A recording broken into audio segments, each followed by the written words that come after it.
Hello friends, मैं निधिश जी academy से आशीष।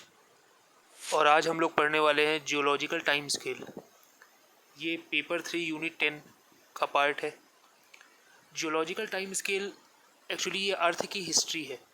जब अर्थ जो है अपनी बॉल ऑफ फायर थी, जब आग का गोला थी, तब से लेकर अभी तक क्या क्या चेंजेस आए, ये पढ़ने के लिए हमें जियोलॉजिकल टाइम स्केल पढ़ना पड़ेगा।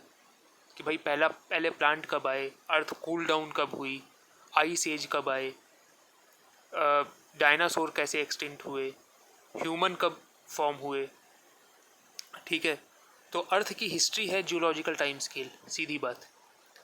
तो इसको बहुत आराम से पढ़ेंगे, अच्छे से पढ़ेंगे। थोड़ा सा ये काफ़ी फैक्चुअल हो सकता है, थोड़ा सा टॉपिक ये बोरिंग भी हो सकता है, लेकिन अगर आप इसको once you get a hang of it, जब आप एक बार इसको ढंग से पढ़ेंगे तो ये आपको बहुत इंटरेस्टिंग भी लगेगा।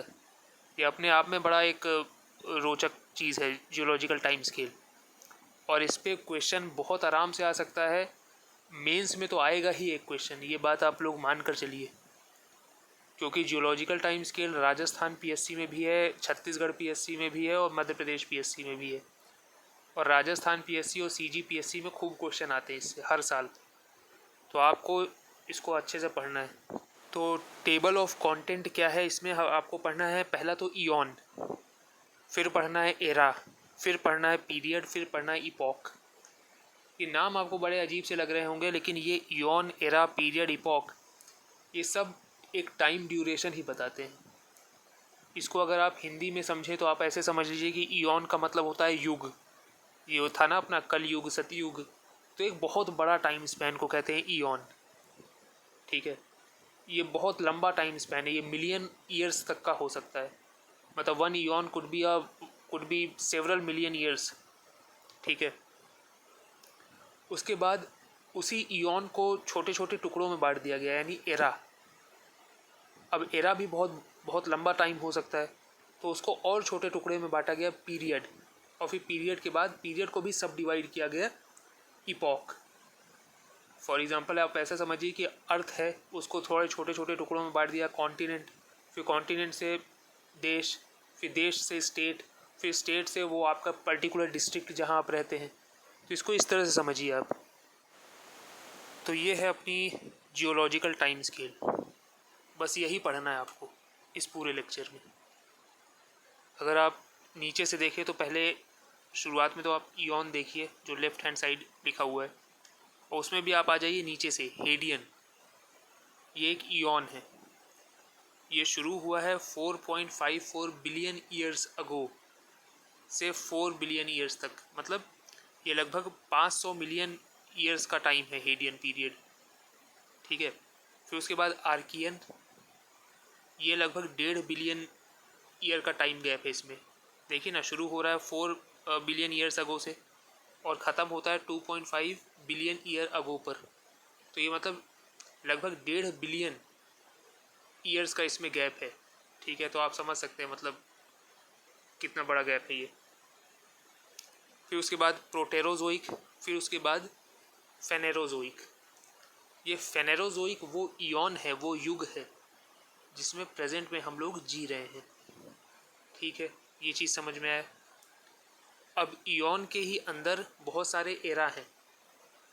हेडियन, आर्कियन और प्रोटेरोजोइक के एरा पढ़ने की कोई ज़रूरत नहीं है। और ख़ासकर हेडियन का तो एरा पता भी नहीं है, क्योंकि हेडियन के टाइम जो अर्थ है वो आग का गोला थी। तो उसके उस टाइम पीरियड को हम लोग कैसे डिवाइड करें वो भी पता नहीं है।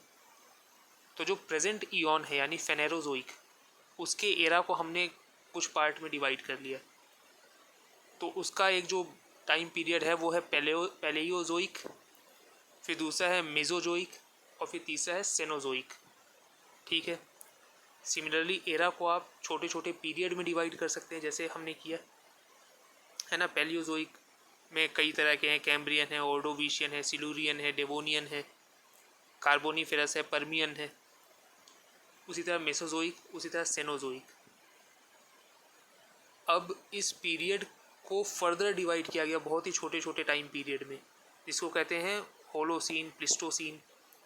तो ये जो प्रेजेंट एरा, प्रेजेंट इपॉक है जिसमें हम लोग जी रहे हैं, वो है होलोसीन इपॉक। मतलब ये जो अभी प्रेजेंट चल रहा है हमारा, वो हम होलोसीन इपॉक में जी रहे हैं।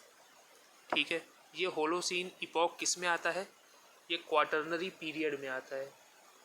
क्वाटरनरी पीरियड किस एरा का पार्ट है? सेनोजोइक। और सेनोजोइक एरा किस इयॉन का पार्ट है? फेनेरोजोइक। तो इस डायग्राम को थोड़ा अच्छे से देख लें, हालांकि अभी तो हम लोग बिल्कुल डिटेल में डिस्कस करेंगे।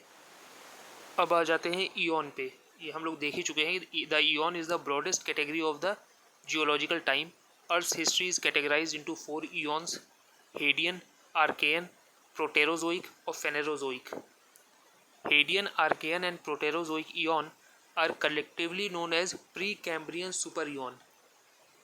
ये देख ही चुके हैं हम लोग कि हेडियन है, आर्केयन है, प्रोटेरोजोइक है, फेनेरोजोइक है। भाई ये लास्ट के नीचे वाले को तीन को मिला दो, हेडियन इयॉन को भी मिला दिया, आर्केयन और प्रोटेरोजोइक को भी मिला दिए, तो ये तीनों को मिलाए तो और एक सुपर इयॉन बन गया, जिसको हमने नाम दे दिया प्री कैम्ब्रियन सुपर इयॉन। कोई ज़्यादा इसमें समझने वाली बात नहीं है, सिंपल है ये। तो ये चारों इयॉन आपके सामने लिखे हैं, देखिए, हेडियन, आर्केयन, प्रोटेरोजोइक, फेनेरोजोइक। हेडियन, आर्केयन और प्रोटेरोजोइक को मिला के कहते हैं प्री कैम्ब्रियन। फेनेरोजोइक वो इयॉन है जिसमें आज की डेट में हम लोग रह रहे हैं। ठीक है, इसमें जो है देखने लायक बात है कि जो प्रोटेरोजोइक इयॉन है वो सबसे बड़ा इयॉन है। ठीक है, लगभग 42% जो टाइम स्केल है वो प्रोटेरोजोइक पीरियड को जाता है, बल्कि हेडियन, जब अर्थ जो है एक सिर्फ आग का गोला थी, वो 13%, आर्कियन 33% और जो प्रेजेंट चल रहा है अभी फेनेरोजोइक वो सिर्फ 12% है। मतलब जो अभी हम लोग पृथ्वी को देख रहे हैं वो पूरी तरह से चेंज हो चुकी है। 4.5 बिलियन ईयर्स पहले जब ये अर्थ बनी थी और तब से लेकर अब तक का समय कितना चेंज हुआ, किस हद तक चेंज हुआ, वो ये तो हम लोग आगे स्लाइड में जानेंगे ही। तो ठीक है, अब हम लोग पहले इयॉन के बारे में पढ़ते हैं, सबसे पुराना, वो 4.5 बिलियन ईयर्स अगो वाला Hadean ion. Temperatures were extremely hot and much of the earth was molten because of frequent collision with other bodies. ठीक है, extreme volcanism and the abundance of short-lived radioactive elements. Temperature जो है बहुत extremely hot था, कुछ ऐसी दिखती थी अर्थ उस टाइम पर। ठीक है, बहुत सारे सेलेस्टियल बॉडी से अर्थ का फ्रीक्वेंट कोलिजन होता था, वोल्केनिज्म अर्थ में बहुत ज़्यादा था। ठीक है, the early atmosphere contained almost no oxygen, कोई ऑक्सीजन नहीं था एटमॉस्फेयर में। No life and no fossil record. ये हेडियन इयॉन के समय के कोई फॉसिल, कोई रिकॉर्ड नहीं है हमारे पास। मतलब लाइफ किसी भी फॉर्म में एग्जिस्ट करती ही नहीं थी, ना कर सकती थी इतने एक्सट्रीम टेम्परेचर पे। फिर दूसरे इयॉन के बारे में आते हैं हम लोग, Archean eon. The beginning of life on earth and evidence of cyanobacteria date to 3500 million years ago. आर्केयन इयॉन में क्या हुआ कि कहीं ना कहीं से लाइफ जो है, फर्स्ट लाइफ जो है साइनोबैक्टीरिया के रूप में जन्मी। Life was limited to simple single celled organism lacking nuclei called prokaryotes. और लाइफ भी ऐसी थी कि वो सिंगल सेल्ड न्यूक्लियाई से आई। ठीक है, जिसमें न्यूक्लियस भी नहीं होता था। सिंगल सेल्ड ऑर्गेनिज्म आए जिसमें न्यूक्लियस भी नहीं होता था, जिनको प्रोकैरियोट्स कहते हैं। The ocean were more acidic due to dissolve carbon dioxide then during the Proterozoic. Proterozoic era इससे बाद इयॉन इससे बाद आएगा। अभी आर्केयन में देखते हैं कि भाई कार्बन डाइऑक्साइड की मात्रा बहुत ज़्यादा थी और ओशियन एसिडिफिकेशन हद से ज़्यादा था। ऐसी परिस्थितियों में सिर्फ साइनोबैक्टीरिया या कोई सिंगल सेल्ड ऑर्गेनिज्म ही पनप सकते थे, जो कि आर्केयन इयॉन में हमें दिखे। ये कुछ ऐसा था उस टाइम का आर्केयन इयॉन। देख सकते हैं समुद्र था, वोल्केनिक इरप्शन बहुत ज़्यादा होते थे। ठीक है, और बस इतना ही है, कोई लाइफ तो थी ही नहीं। अब इसके बाद आ जाते हैं प्रोटेरोजोइक इयॉन पर। It Spence for the time of appearance of oxygen in earth atmosphere. बहुत ही इंपॉर्टेंट है ये प्रोटेरोजोइक इयॉन, क्योंकि इस टाइम तक ऑक्सीजन आ गई थी अर्थ के एटमॉस्फेयर में, just before the proliferation of complex life on earth. Life अभी तक ज़्यादा कॉम्प्लेक्स नहीं हुई थी, सिंगल सेल्ड ऑर्गेनिज्म ही थे, लेकिन ये जो साइनोबैक्टीरिया हैं साइनोबैक्टीरिया जो है ये फोटोसिंथेसिस कंडक्ट करते हैं using sunshine, water and carbon dioxide. तो इन्होंने क्या किया कि ऑक्सीजन डालना शुरू किया एटमॉस्फेयर में, ऑक्सीजन प्रोड्यूस करना शुरू किया। Bacteria begin producing oxygen leading to the sudden rise of life forms. अभी तक क्या था कि प्रोकैरियोट्स थे आर्कियन इयॉन में, अब क्या हुआ, यूकैरियोट्स आए, मतलब वो सिंगल सेल्ड ऑर्गेनिज्म जिनके पास न्यूक्लियस है। Eukaryotes emerge including some forms of soft bodied multi cellular organism. ठीक है, तो ये रहा अपना प्रोटेरोजोइक इयॉन। तो अब देखिए हम लोग ने इयॉन तो सारे पढ़ लिए, हेडियन भी पढ़ लिया, आर्कियन भी पढ़ लिया, प्रोटेरोजोइक भी पढ़ लिया, मतलब ये प्री कैम्ब्रियन सुपर इयॉन तो हो गए। अब चौथा इयॉन कौन सा है? चौथा इयॉन है फेनेरोजोइक, वो इयॉन जो इस समय चल रहा है। वो एक बहुत बड़ा सा पीरियड जिसमें ये वाला समय जो जहाँ पे हम लोग आज रह रहे हैं वो भी इसी में इंक्लूडेड है, फेनेरोजोइक इयॉन। तो अब इसके बारे में पढ़ते हैं। Now Phanerozoic eon, the Phanerozoic eon is subdivided into 3 eras. ये हम लोग ने पहले देखा था यहाँ पे। ये फेनेरोजोइक इयॉन 3 एरा में डिवाइडेड है। ये जो पूरा टाइम पीरियड है फेनेरोजोइक का, उसको 3 एरा में सब डिवाइड कर लिए, सेनोजोइक, मेसोजोइक, पैलियोजोइक। ऑलराइट, इसको थोड़ा आराम से देख लें बड़ा करके। Cenozoic new life, Mesozoic middle life, Palaeozoic old life. Cenozoic era वो एरा है जिसमें हम लोग प्रेजेंट में जी रहे हैं। फेनेरोजोइक वो इयॉन है जो जिसमें हम लोग प्रेजेंट में जी रहे हैं। ठीक है, अब ये फेनेरोजोइक इयॉन जो है वो शुरू होता है पैलियोजोइक एरा से, और ये पैलियोजोइक एरा शुरू होता है आज से 541 मिलियन ईयर्स अगो। ठीक है, तो बहुत पुरानी बात है, आराम से देखेंगे। पहला है पैलियोजोइक एरा। तो Palaeozoic era first 4 limbed vertebrate came into being. ठीक है, this era is also marked by the origin of land plants. अभी तक ये जो एल्गी या साइनोबैक्टीरिया के रूप में ही प्लांट थे, ठीक है, जो हालांकि ये फोटोसिंथेसिस करते थे बट ये कोई लैंड प्लांट्स नहीं थे। अब इसमें लैंड प्लांट्स भी आ गए और 4 लिम्ड वर्टिब्रेट ये भी आए। दूसरा है Mesozoic era. Mesozoic era first appearance of mammals. पहली बार मैमल्स जो हैं मेसोजोइक एरा में अपीयर हुए, right. However Mesozoic era is known for the presence of dinosaur. तो जो डायनासोर्स हैं वो किस एरा में आए? मेसोजोइक एरा में। सेनोजोइक एरा वो तो बता ही दिया है, this is the era during which we live today. मतलब ये जो सेनोजोइक एरा है it is dominated by mammals, you understand. ठीक है, तो ये 3 एरा तो क्लियर हो गए, पैलियोजोइक, मेसोजोइक, सेनोजोइक। ठीक है, तो अब एक एक को देखते हैं। पैलियोजोइक से शुरू करते हैं हम लोग। तो ये आ गया पैलियोजोइक एरा। अब हर एरा जो है फर्दर डिवाइडेड है पीरियड्स में। ठीक है, तो पैलियोजोइक एरा जो है 6 पीरियडों में डिवाइड है। Cambrian, Ordovician, Silurian, Devonian, Carboniferous. Carboniferous को भी पेंसिल्वेनियन और मिसिसिपियन में डिवाइड करते हैं, लेकिन वो ज़रूरी नहीं है, कार्बोनीफेरस ही देखिए। और फिर पर्मियम। ठीक है, तो एक एक को देखते हैं। The Cambrian period, primitives like sponges evolve. अब इधर प्रिमिटिव्स का क्या मतलब है? मतलब बिल्कुल अर्लीस्ट एकदम। और ये स्पॉन्जेस है, ये स्पॉन्जेस मतलब मल्टी सेलुलर एक्वेटिक एनिमल। ठीक है, एक से ज़्यादा सेल थे, एक्वेटिक एनिमल भी था, लेकिन ये मतलब वन ऑफ इट्स काइंड है। या आज के दुनिया में तो खैर देखने को भी नहीं मिलेगा। एकदम शुरुआत जहाँ से हुई कि मल्टी सेलुलर एक्वेटिक एनिमल हमें मिले। फिर उसके बाद ऑर्डोविशियन पीरियड सेकंड पे आ जाते हैं। ये दिया हुआ है ऑर्डोविशियन पीरियड। कैम्ब्रियन सबसे पहले हमने डिस्कस किया, अब Ordovician. Ordovician period, first fish evolve and plants colonise the land for the first time. पहली बार कोई फिश इवॉल्व हुई और प्लांट जो है कॉलोनाइज करने लगे फॉर द फर्स्ट टाइम। ठीक है, फिर Silurian period, corals appeared in ocean. याद रखिए सारी चीज़ें जो हैं, ये सारी जो चीज़ें हैं वो फेनेरोजोइक ईऑन के अंदर आती हैं और पैलियोजोइक एरा के अंदर आती हैं। ये ध्यान रखना है, फेनेरोजोइक ईऑन और पैलियोजोइक एरा के अंदर हम लोग कैम्ब्रियन, ऑर्डोविशियन, सिलूरियन, डेवोनियन की बातें कर रहे हैं। तो ये पीरियड है, एरा है अपना वही Palaeozoic. Silurian period, corals appeared in ocean, on land vascular plants evolved. अभी वेस्कुलर प्लांट में ये क्लियर नहीं हुआ है कि हम लोग फ्लावरिंग प्लांट की बात कर रहे हैं कि नॉन फ्लावरिंग की बात कर रहे हैं। वेस्कुलर मतलब ऐसा प्लांट जिसमें जाइलम भी हो, फ्लोएम भी हो, ठीक है।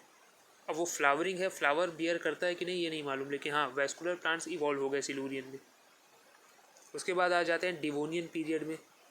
Seed plants appeared and started colonising the land. ऐसे प्लांट अपीयर होने लगे जो सीड बियर कर सकते थे और वो ज़मीन को कोलोनाइज भी करने लगे, मतलब तेज़ी से फैलने लगे। उसके बाद आ जाते हैं कार्बोनीफेरस पीरियड। कार्बोनीफेरस पीरियड में क्या हुआ, wide spread forest of huge plants left massive deposits of carbon that eventually turned into coal. This period also marked the evolution of first reptile. Carboniferous period क्या है कि जब Devonian period में plant बहुत ज़्यादा बढ़ने लगे, कोलोनाइज करने लगे लैंड को, तो जब ये प्लांट्स जो है जब ये ख़त्म हुए प्लांट्स, तो इनके जो डिपॉजिट से जो कोल बना उसको आज की डेट में हम जैसे कहते हैं ना कार्बोनीफेरस कोल है ये, तो उस डिपॉजिट का कोल आज तक हम लोग यूज़ कर रहे हैं। This period also mark the evolution of first reptile. तो जो फर्स्ट रेप्टाइल आया वो भी कार्बोनीफेरस पीरियड में आया। द पर्मियन पीरियड, उसके बाद चालू हुआ Permian period. All the major land masses collided to form a super continent Pangaea. The Permian period ended with mass extinction.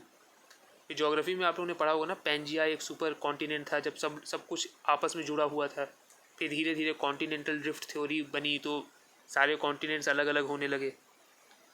तो ये पर्मियन पीरियड वो पीरियड है जब all the major land masses collided to form a super continent Pangaea, ठीक है। और फिर Permian period के बाद एक मास एक्सटिंक्शन आया जब सब कुछ ख़त्म हो गया धरती से।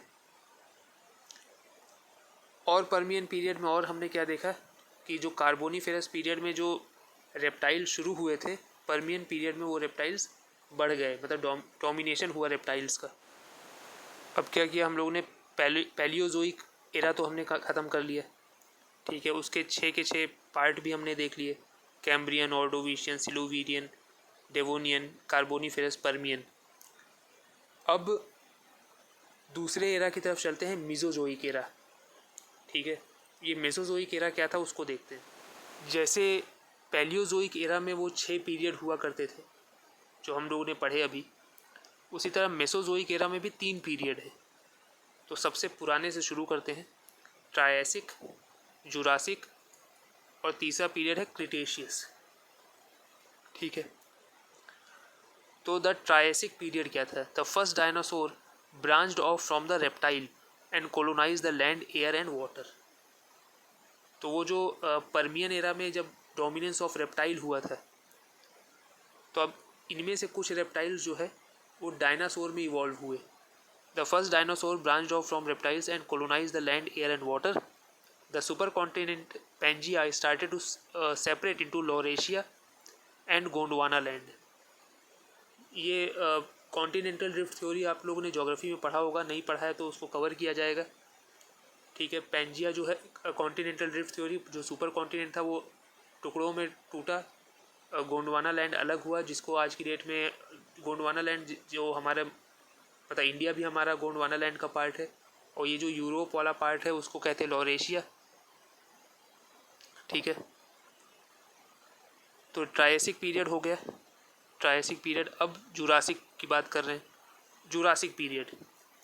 This was the golden age of dinosaur. Triassic period में डायनासोर इवॉल्व होना शुरू हुए और जुरासिक पीरियड में इन डायनासोर्स ने कॉलोनाइज कर लिया पूरा land, air and mass. This was the golden age of dinosaur. Flowering plants appeared for the first time. अभी तक ये जो सीड बियरिंग प्लांट थे या सिर्फ वेस्कुलर प्लांट ही हुआ करते थे, अब flowering plants appeared for the first time and new insects also evolve to pollinate the flowers, ठीक है। तो ये जुरासिक पीरियड की ये डिस्टिंक्शन यही है। फिर हम लोग आगे आ जाते हैं द क्रिटेशियस पीरियड में। ठीक है, ट्रायसिक देख लिया, जुरासिक देख लिया, और अब वो जो तीसरा वाला Cretaceous. During the Cretaceous period dinosaur reach their peak in size and distribution. Tyrannosaurus rex weighed at least 7 ton. ठीक है, उस समय भाई टायरेनोसोरस रेक्स भी पाए गए जो 7 टन के थे। By the end of Cretaceous, the continent were close to their present location. The period ended with the dramatic extinction of dinosaur. Cretaceous period के बाद हमें कभी कोई डायनासोर नहीं मिले. Some scientists think a comet or asteroid may have collided with Earth, causing skies to darken, photosynthesis to shut down, and climate to change. This might have caused mass extinction. अच्छा, ये हर period में लगभग हर period में mass extinction हुआ है. बहुत सारी species ख़त्म हो गई, क्लाइमेट जो है पूरी तरह से चेंज हुआ, बहुत सारी चीज़ें बदली और न्यू स्पीशीज़ इवॉल्व हुई. ठीक है, डायनासोर का एक्सटिंक्शन भी कुछ ऐसे ही कहा जा रहा है कि भाई या तो कोई एस्टेरॉइड या कॉमेट जो है टकरा गया होगा धरती से. ठीक है, टेम्परेचर बहुत ज़्यादा बढ़ गया होगा और जो भी है फोटोसिंथेसिस बंद हो गया होगा और क्लाइमेट चेंज हुआ और इस वजह से एक्सटिंक्शन हो गया. ये सब अपनी अपनी थ्योरीज़ हैं, लेकिन इतना याद रखना कि भाई क्रिटेशियस पीरियड के बाद हमें कोई डायनासोर नहीं मिले. जुरासिक पीरियड में डायनासोर सबसे ज़्यादा फ्लरिश हुए, तेज़ी से ग्रो किए. ठीक है, ट्रायसिक पीरियड में डायनासोर पहली बार इवॉल्व हुए. ठीक है, तो वापस आ जाते हैं हम लोग इसी डायग्राम पे. फेनेरोजोइक के अंदर हमने पैलियोजोइक और मेसोजोइक एरा को तो पूरा पढ़ लिया. अब बचता हमारा सेनोजोइक एरा. और ये सेनोजोइक एरा कौन सा एरा है जिसमें हम लोग आज जी रहे हैं, वो है सेनोजोइक एरा. अब जैसे कि पैलियोजोइक और मेसोजोइक के अंदर बहुत सारे पीरियड हैं, तो सेनोजोइक एरा के भी अंदर कई सारे पीरियड्स आते हैं. तो वो देखते हैं हम लोग एक एक करके. तो ये है अपना सेनोजोइक एरा. अब इसमें 3 पीरियड आते हैं, पैलियोजीन, नियोजीन और क्वाटरनरी. पैलियोजीन नियोजीन को टर्शरी पीरियड भी कहते हैं. तो इसको अलग से पढ़ने की ज़रूरत नहीं है कि पैलियोजीन क्या है, नियोजीन क्या है. इसको कंबाइन फॉर्म में पढ़ेंगे, टर्शियरी पीरियड और उसके बाद क्वाटरनरी पीरियड. और आज हम लोग किस पीरियड में जी रहे हैं? क्वाटरनरी पीरियड में. क्वाटरनरी पीरियड में जी रहे हैं, सेनोजोइक एरा में जी रहे हैं और फेनेरोजोइक इयॉन में जी रहे हैं. ठीक है, ये पहले ही बता चुका हूँ, पूछा जा सकता है. तो अब हम लोग टर्शियरी पीरियड की बात करेंगे.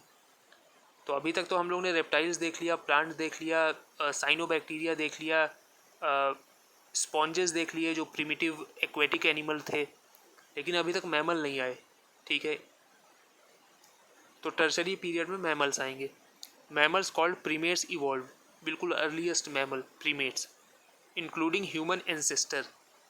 ठीक है, modern rain forest and grasslands appeared and flowering plants and insects were numerous and wide spread.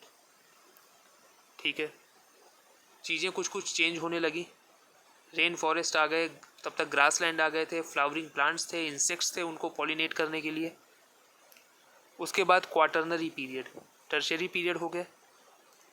Palaeogene Neogen को मिला के टर्शरी पीरियड हो गया. अब Quaternary period. Earth climate cooled leading to a series of ice ages. Sea levels fell because so much water was frozen in glaciers. The last ice age ended about 12,000 years ago. By that time our own species Homo sapiens had evolved. ये quaternary period ही वो period था जिसमें होमो sapiens evolve हुए. जो last ice as आया था वो भी क्वाटरनरी पीरियड के शुरुआत में ही आया था. एक्चुअली प्लिस्टोसीन इपॉक में आया था लास्ट आइस एज, लेकिन इपॉक हम लोग बाद में पढ़ेंगे. तो अभी आप यही देखिए कि क्वाटरनरी पीरियड में लास्ट आइस एज आया था और ये क्वाटरनरी पीरियड ही वो पीरियड था जिसमें होमो सेपियंस इवॉल्व हुए. और अगर आप इधर भी देखें तो क्वाटरनरी पीरियड वो पीरियड है जिसमें जो आज अभी चल रहा है. ठीक है, अब वापस हम लोग इसी बेसिक डायग्राम में जाते हैं. इयॉन हमने पढ़ लिए. अब फेनेरोजोइक इयॉन के अंदर एरा आता है सेनोजोइक, मेसोजोइक, पैलियोजोइक. ठीक है, सेनोजोइक के अंदर हमने पैलियोजीन नियोजीन मतलब टर्शरी पीरियड हमने पढ़ लिया, क्वाटरनरी पीरियड भी पढ़ लिया. अब these periods are further divided into epoch. ठीक है, और छोटे टाइम स्केल में डिवाइड किए गए इपॉक. ठीक है, तो अब एक एक इपॉक हम लोग पढ़ेंगे. क्वाटरनरी में होलोसीन है, प्लिस्टोसीन है। जैसे कि मैंने अभी बताया कि लास्ट आइस एज जो है प्लिस्टोसीन टाइम में आया था, ठीक है। उसके बाद से कोई आइस एज आया नहीं।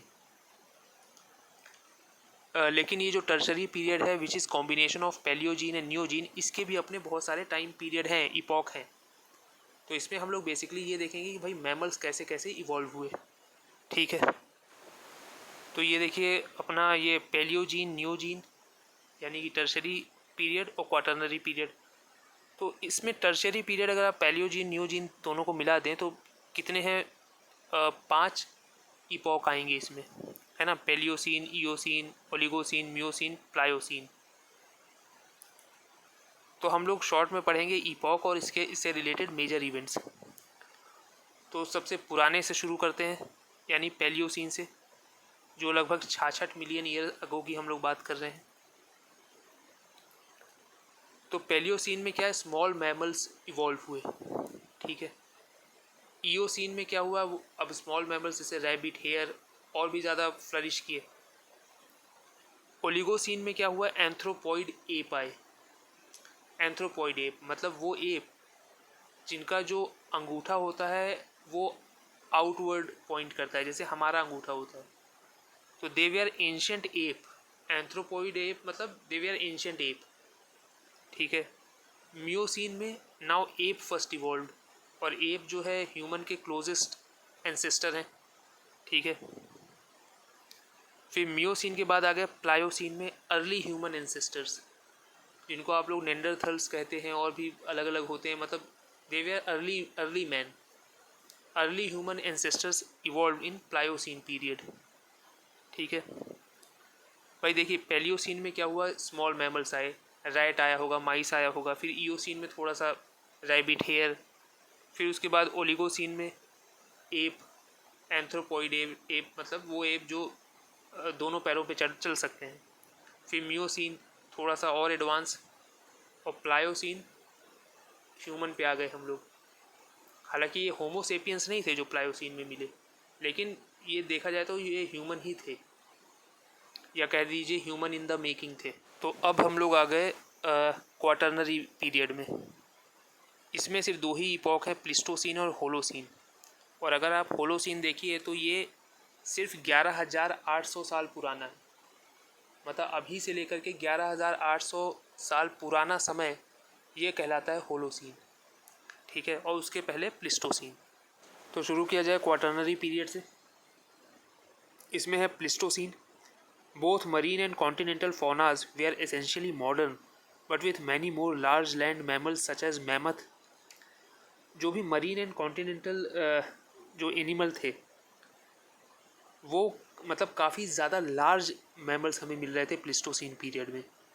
आपने ये सब सुना होगा, मैमथ जो एलिफेंट का ही पुराना एक बहुत मतलब वुल्ली मैमथ सुना होगा ना, बड़े बड़े दांत निकले रहते हैं और एलिफेंट का ही पुराना एक प्रकार है। ये प्लिस्टोसीन में जहाँ पे इतने भयावह जानवर थे ना, बिल्कुल भीमकाय, ये प्लिस्टोसीन में ही आइस एज आया और ये सारे जानवर जो है एक्सटिंक्ट हो गए। इस पर मूवी भी है आइस एज, अगर आप लोगों ने देखा हो। खैर, both marine and continental faunas were essentially modern but with many more large land mammal such as mammoth, mastodon. Mastodon mammal से भी एक हाथ ऊपर थे, कुछ ऐसे दिखते थे ये है मैस्टोडॉन। और डिप्रोटोडॉन।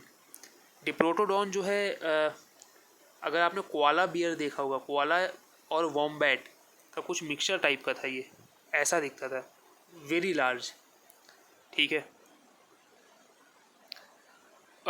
स्माइलोडॉन। ये स्माइलोडॉन जो है ये प्रिमिटिव, इनको आप लेपर्ड मान सकते हो। ये ऐसे दिखते थे, बड़े ही खतरनाक, ठीक है। ये हाँ ये मतलब कैट की ही स्पीशी है, बट आप इसको लेपर्ड मान सकते हो, पुराने ज़माने का। फिर tiger, lion, short faced bear, giant sloth and other, इस तरह का हमारे पास फौना था उस टाइम पे। The last ice age happened during Pleistocene period had major impacts on the fauna and flora. Homo sapiens appeared during this age. Pleistocene time वो समय था जब Homo sapiens अपीयर हो चुके थे। इसके बाद आ जाते हैं हम लोग लास्ट होलोसीन इपॉक पे, present age that started 10,000 years ago. 10,000 साल पहले से जो चीज़ चली आ रही है और अभी तक जो इपॉक जो भी टाइम पीरियड जो अभी तक चल रहा है पिछले 10,000 साल से, उसको कहते हैं होलोसीन इपॉक।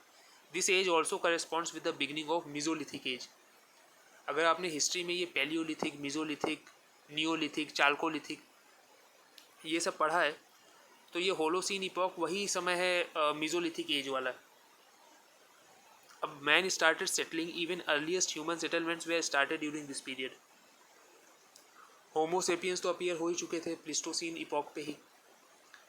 अब होलोसीन इपॉक पे क्या हुआ कि जो ह्यूमन बीइंग थे वो सेटल होना शुरू हुए, ठीक है। और कई जगहों पे तो ये भी देखा गया है कि जो मिजोलिथिक एज थी वहाँ पे फार्मिंग भी हुई है, ठीक है। तो अब जो होमोसेपियंस थे वो पूरी तरीके से इवॉल्व हो रहे थे, ठीक है। तो बस यही था जियोलॉजिकल टाइम स्केल।